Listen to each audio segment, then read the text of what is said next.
Welcome to CCPTools. In this video, we'll talk about protection current for pipeline, design and performance check.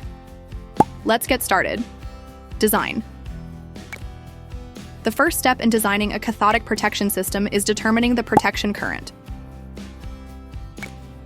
Another application of the protection current calculation is the performance check.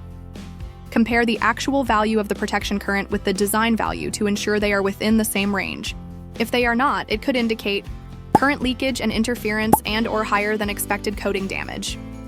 In CCPTools, the protection current is calculated by protection current equals surface multiplied by protection current density multiplied by coating breakdown. So the calculation consists of 3 parts. To calculate the surface, you can enter the number of pipes, up to a maximum of 100. After entering the number of pipes, you can enter their diameter and length. The calculated area is displayed in the calculation results. Another option is to enter the pipe surface directly into the calculation as general structure. If protection current density is available, it can be entered directly. Otherwise, some hints for different environmental and temperature conditions are available. By selecting different options in the environment section, some hints and a range of protection current densities are available.